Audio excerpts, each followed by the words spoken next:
Assalamualaikum warahmatullahi taala wabarakatuh. Alhamdulillah kembali lagi pada pertemuan kali ini dalam mata kuliah analisis kebijakan pendidikan.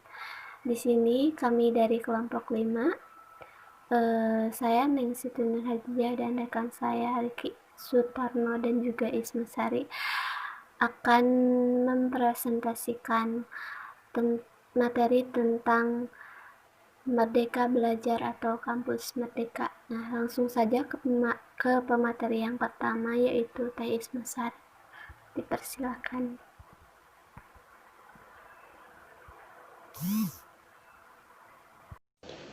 Bismillahirrahmanirrahim. Assalamualaikum warahmatullahi taala wabarakatuh. Di sini saya akan memaparkan sedikit tentang analisis kebijakan pendidikan, yaitu Merdeka Belajar. Apa sih Merdeka Belajar itu? Nah, menurut Nadiem Anwar Makarim, kemerdekaan belajar adalah memberi kebebasan dan otonomi kepada lembaga pendidikan dan merdeka dari birokratisasi. Dosen dibebaskan dari birokrasi yang berbelit, serta mahasiswa diberikan kebebasan untuk memilih bidang yang mereka sukai. Merdeka belajar ini konon dilahirkan dari banyaknya keluhan orang tua pada sistem pendidikan nasional yang berlaku selama ini. Salah satunya ialah keluhan soal banyaknya siswa yang dipatok nilai-nilai tertentu. Jadi, ini sangat menjadi penting. Kita dari Kemendikbud ingin menciptakan suasana belajar di sekolah yang happy. Makanya, tagnya Merdeka Belajar. Kata Kepala Biro Komunikasi dan Layanan Masyarakat Kemendikbud, Ade Erlangga.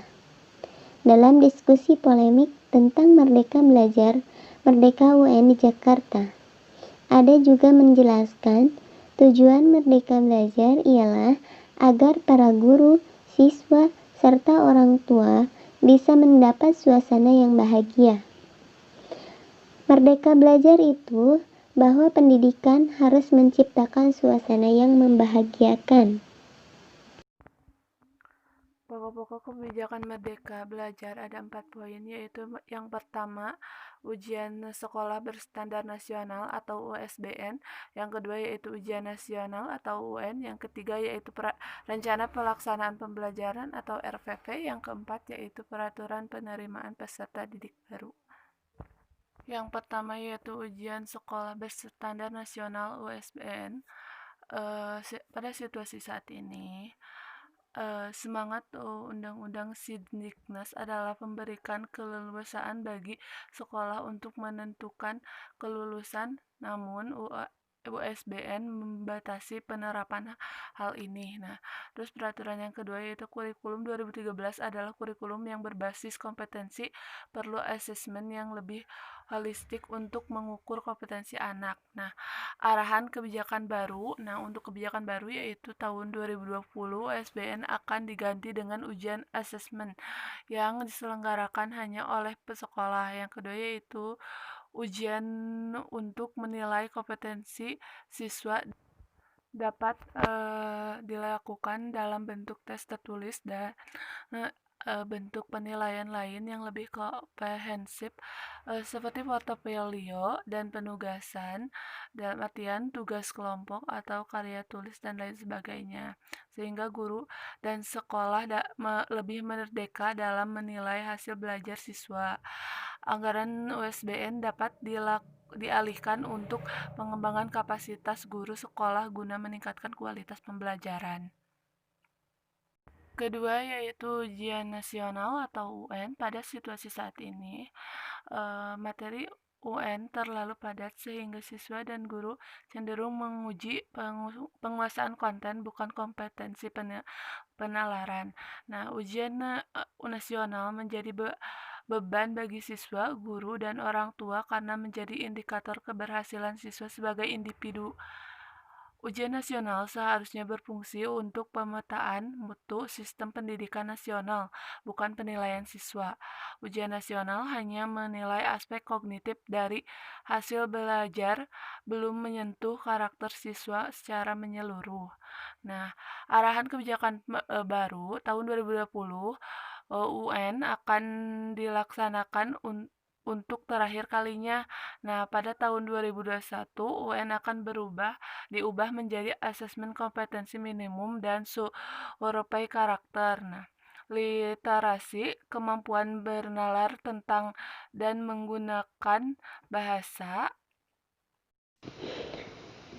Yang kedua, ujian nasional.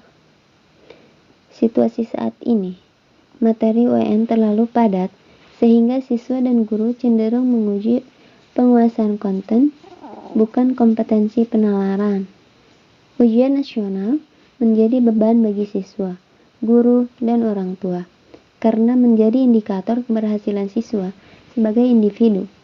Ujian nasional seharusnya berfungsi untuk pemetaan mutu sistem pendidikan, bukan penilaian siswa. Ujian nasional hanya menilai aspek kognitif dari hasil belajar, belum menyentuh karakter siswa secara menyeluruh. Arahan kebijakan baru tahun 2020, ujian nasional akan dilaksanakan untuk terakhir kalinya. Tahun 2021, ujian nasional akan diubah menjadi asesmen kompetensi minimum dan survei karakter. Dilakukan pada siswa yang berada di tengah jenjang sekolah, misalnya kelas 4, 8, 11, sehingga mendorong guru dan sekolah untuk memperbaiki mutu pembelajaran dan tidak digunakan untuk basis seleksi siswa ke jenjang selanjutnya. Mengacu pada praktik baik pada level internasional seperti PISA dan tim SS.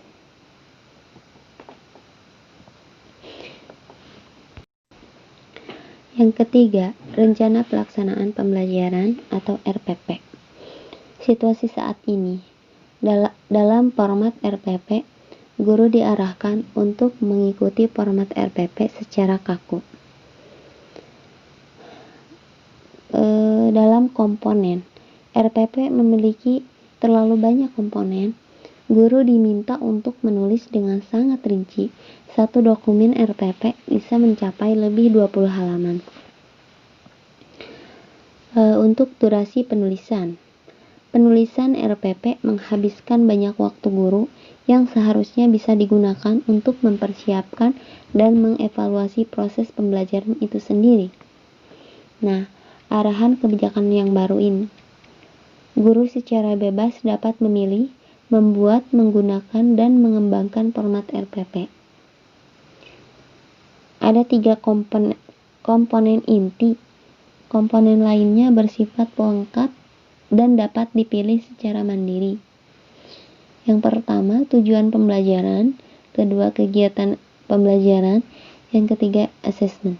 1 halaman cukup. Penulisan RPP dilakukan dengan efisien dan efektif sehingga guru memiliki lebih banyak waktu untuk mempersiapkan dan mengevaluasi proses pembelajaran itu sendiri. Yang keempat, peraturan penerimaan peserta didik baru atau PPDB zonasi. Situasi saat ini, dalam rancangan peraturan, tujuan peraturan PPDB zonasi memberikan akses pendidikan berkualitas, mewujudkan tripusat pendidikan, sekolah, keluarga, masyarakat dengan bersekolah di lingkungan tempat tinggal. Pembagian zonasi.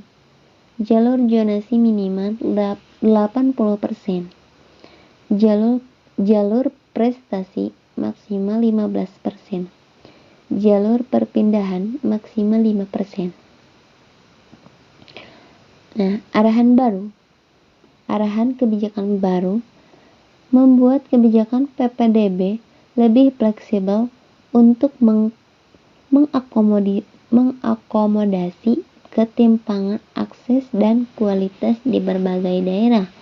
Jalur zonasi minimal 50%, jalur afirmasi minimal 15%, jalur perpindahan maksimal 5%, jalur prestasi sisanya 0-30%, disesuaikan dengan kondisi daerah.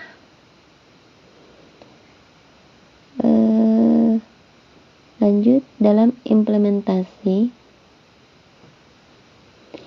peraturan terkait PPDB kurang mengakomodir perbedaan situasi daerah, belum terimplementasi dengan lancar di semua daerah, belum disertai dengan pemerataan jumlah guru. Arahan kebijakan baru, daerah berwenang menentukan proporsi final dan menetapkan wilayah zonasi.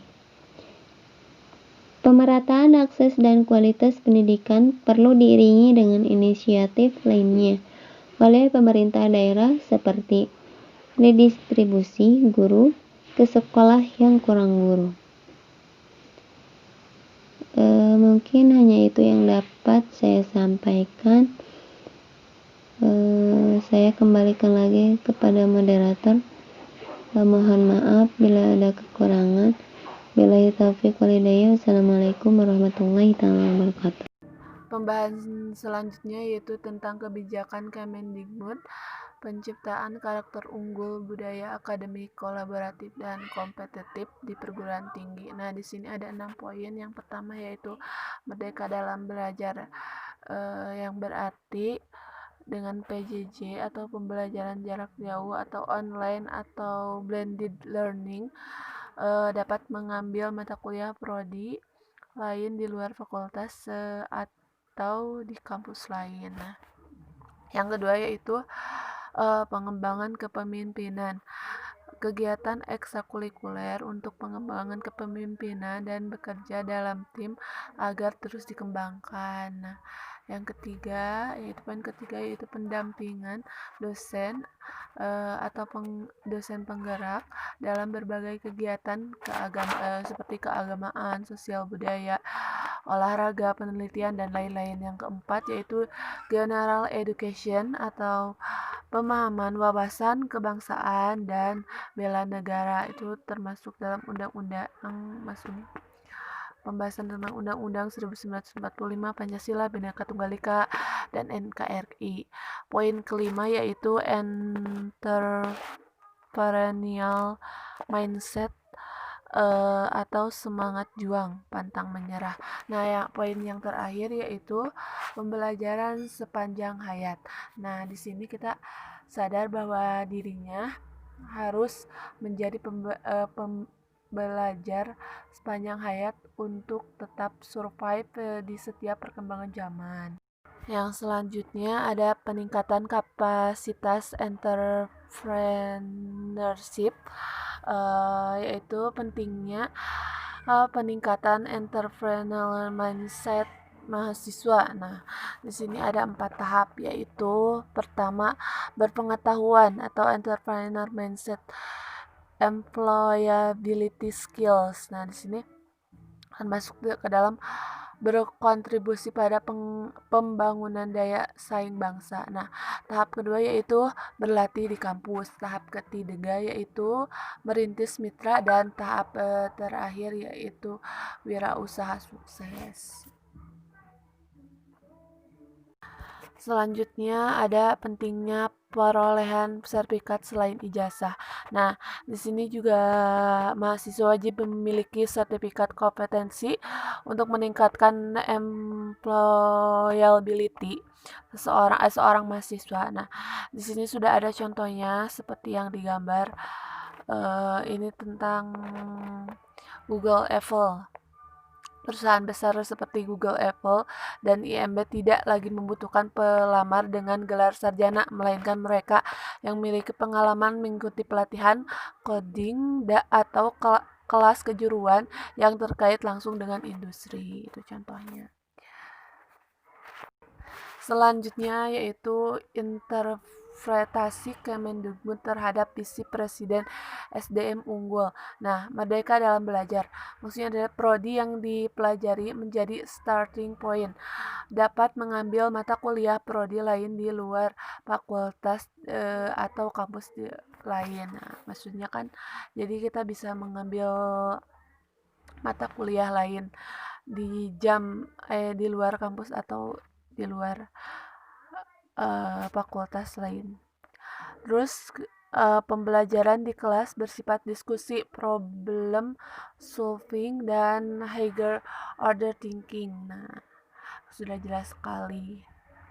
Yang terus untuk dosennya itu sebagai dosen hanya sebagai penggerak, dosen memfasilitasi pembelajaran mahasiswanya secara independen. Gunakan bentuk-bentuk non-kuliah, magang, KKN, menghadirkan praktisi, dosen dari industri bila perlu di RPL-kan proyek melibatkan mahasiswa. Nah, jadi harus melibatkan mahasiswa. Nah, di sini ada 4 pokok-pokok kebijakan Merdeka Belajar atau Kampus Merdeka. Yang pertama yaitu pembukaan program studi baru. Yang kedua yaitu sistem akreditasi perguruan tinggi. Yang ketiga yaitu perguruan tinggi negeri badan hukum. Dan yang terakhir yaitu hak belajar 3 semester di luar program studi. Dan selanjutnya ada basis hukum kebijakan Merdeka Belajar Kampus Merdeka. Nah, yang pertama yaitu pembukaan program studi baru, yang kedua sistem akreditasi perguruan tinggi seperti yang tadi ya, yang ketiga perguruan tinggi negeri UI badan hukum, yang keempat yaitu hak belajar 3 semester di luar program studi. Nah, di sini sudah tertera Permendikbud nomor 7 tahun 2020 tentang pendirian, perubahan, pembubaran perguruan tinggi negeri dan pendirian, perubahan, pencabutan izin perguruan tinggi swasta. Nah, ada juga peraturan Permendikbud nomor 5 tahun 2020 tentang akreditasi program studi dan perguruan tinggi. Terus peraturan tentang Permendikbud nomor 5 tahun 2020 tentang akreditasi program studi dan perguruan tinggi. Nah, selanjutnya peraturan tentang Permendikbud nomor 4 tahun 2020 tentang perubahan perguruan tinggi negeri menjadi perguruan tinggi negeri badan hukum. Nah, selanjutnya itu ada Permendikbud nomor 6 tahun 2020 tentang penerimaan mahasiswa baru program studi pada perguruan tinggi negeri. Nah, selanjutnya ada Permendikbud nomor 3 tahun 2020 tentang standar nasional pendidikan tinggi. Selanjutnya yaitu pendirian program studi atau prodi baru bagi perguruan tinggi negeri PTN dan perguruan tinggi swasta atau PTS dengan akreditasi A dan B.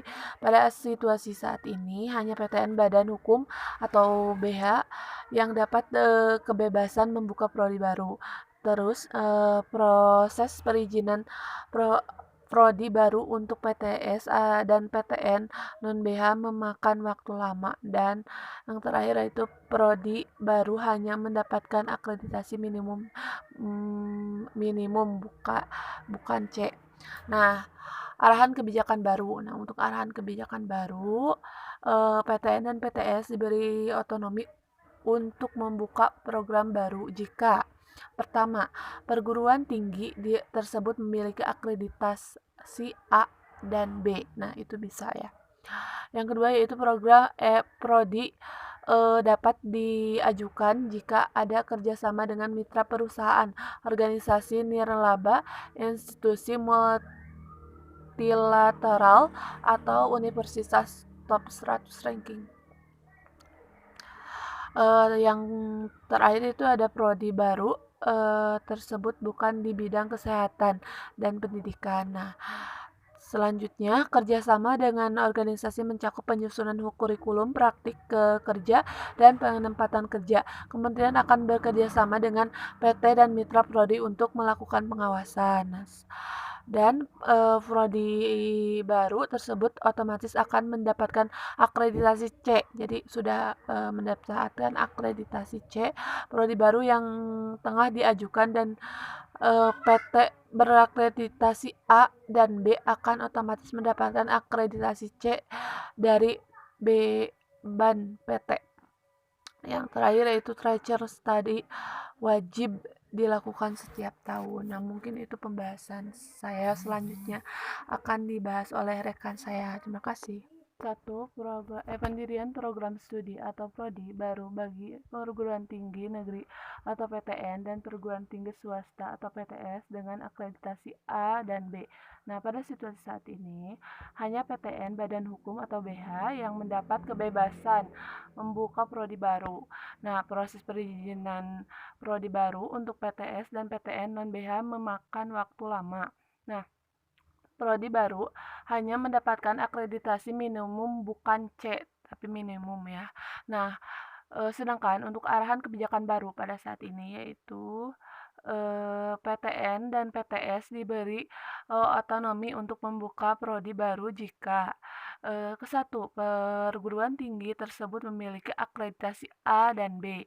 Yang kedua yaitu prodi dapat dapat diajukan kerjasama dengan mitra perusahaan atau organisasi nirlaba, institusi multilateral, atau universitas top 100. Terus kerjasama dengan organisasi mencakup penyusunan kurikulum, praktik kerja, dan penempatan kerja. Kementerian akan bekerja sama dengan PT dan mitra prodi untuk melakukan pengawasan. Prodi baru tersebut otomatis akan mendapatkan akreditasi C. Prodi baru yang tengah diajukan oleh PT berakreditasi A dan B akan otomatis mendapatkan akreditasi C dari BAN PT. Nah, Reker Study wajib dilakukan setiap tahunnya.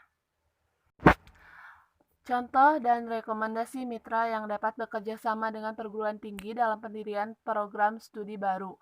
Nah, di sini ada kategori dan contohnya.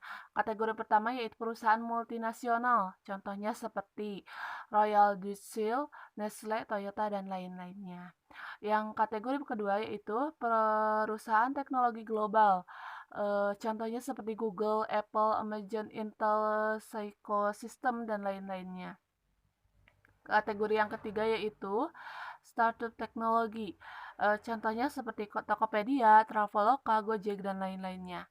Kategori yang keempat yaitu organisasi multilateral. Contohnya seperti PBB, Bank Dunia, ADB, USAID, Gates Foundation, dan lain-lainnya. Nah, kategori yang terakhir yaitu yang kelima adalah BUMN dan BUMD. Contohnya BUMN berskala besar tingkat nasional seperti PLN, BRI, Pertamina, dan lain-lainnya. Kalau BUMD berskala besar di setiap provinsi, contohnya MRT, Bank BJB, Transjakarta, dan lain-lainnya. Selanjutnya, kebijakan Kampus Merdeka yang kedua adalah reakreditasi bersifat otomatis untuk seluruh peringkat dan bersifat sukarela bagi perguruan tinggi dan prodi yang sudah siap naik peringkat akreditasi. Nah, situasi saat ini adalah semua perguruan tinggi dan prodi wajib melakukan proses akreditasi setiap 5 tahun. Adapun arahan baru dari kebijakan ini, akreditasi yang sudah ditetapkan oleh BAN PT tetap berlaku selama 5 tahun dan akan diperbaharui secara otomatis.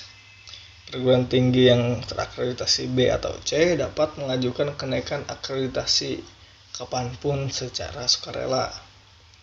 Nah, yang kedua, proses akreditasi dapat berjalan sampai dengan 170 hari di perguruan tinggi dan 150 hari di prodi untuk situasi saat ini. Nah, adapun arahan kebijakan baru, peninjauan kembali akreditasi akan dilakukan BAN PT jika ada indikasi penurunan mutu. Misalnya, adanya pengaduan masyarakat disertai dengan bukti yang konkret. Selanjutnya, jumlah pendaftaran dan lulusan dari perguruan tinggi atau prodi tersebut menurun secara drastis selama 5 tahun berturut-turut. Nah, ketentuan yang lebih lanjut tentang penurunan kualitas akan diatur melalui peraturan dirjen terkait. Yang terakhir, untuk situasi saat ini, dosen menerima tambahan beban administrasi terkait proses akreditasi. Nah, kalau di arahan baru, itu akreditasi A akan diberikan bagi prodi yang berhasil mendapatkan akreditasi internasional. Akreditasi internasional yang diakui akan ditetapkan melalui keputusan menteri. Nah, pengajuan reakreditasi perguruan tinggi dan prodi dibatasi paling cepat 2 tahun setelah mendapatkan akreditasi yang terakhir. Namun yang perlu digarisbawahi juga, tracer studi wajib dilakukan setiap tahun. Nah, rekan-rekan bisa melihat di sini daftar lembaga yang akreditasi internasional dan diakui oleh Kemendikbud.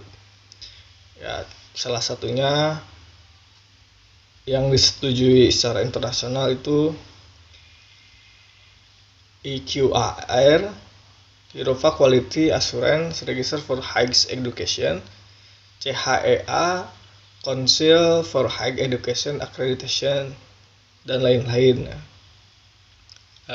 Nah, adapun lembaga akreditasi yang tidak terdaftar dalam persetujuan internasional yaitu HKCAAVQ, HEEACT, TEQSE, dan lain-lain. Nah, selanjutnya adalah yang ketiga dari kebijakan Kampus Merdeka adalah kebebasan bagi PTN, Badan Layanan Umum, dan Satuan Kerja untuk menjadi PTN Badan Hukum. Nah, untuk situasi saat ini, perguruan tinggi negeri atau PTN harus mendapatkan akreditasi A sebelum menjadi PTN BH. Nah, dari arahan kebijakan baru, persyaratan untuk menjadi BH dipermudah bagi PTN yang Badan Layanan Umum dan Satuan Kerja. Nah, adapun yang kedua, situasi saat ini mayoritas prodi PTN harus terakreditasi A sebelum menjadi PTN BH.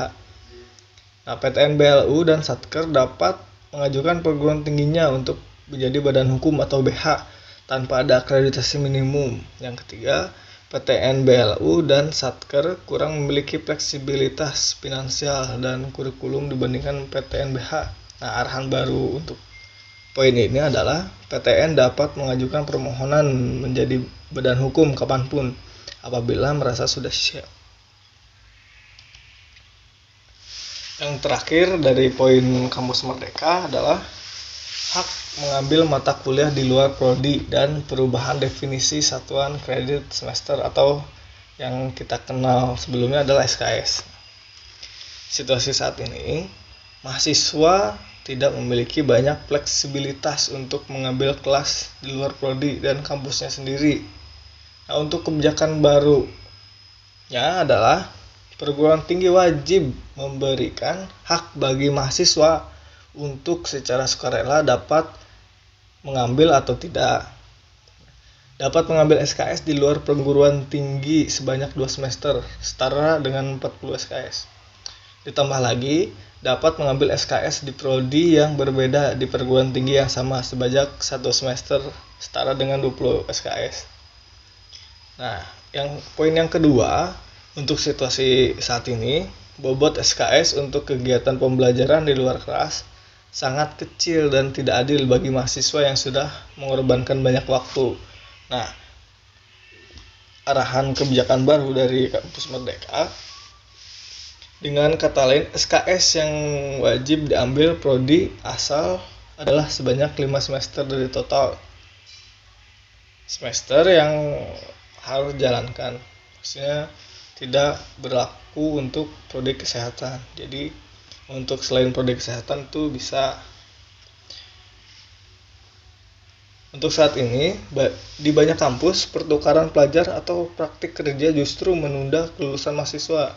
Maksudnya adapun arahan kebijakan baru itu perubahan definisi dari SKS ya. Setiap SKS diartikan sebagai jam kegiatan, bukan jam belajar. Nah, definisi kegiatan di sini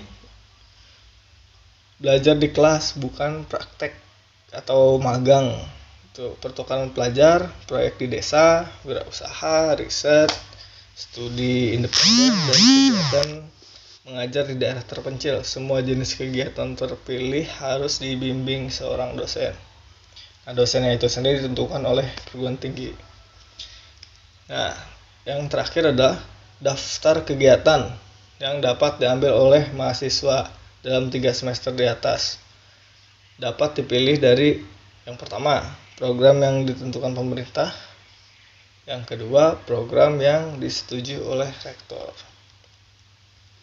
Nah, maksud dari contoh kegiatan mahasiswa yang dapat dilakukan di luar kampus asalnya itu pertama, magang atau praktek kerja.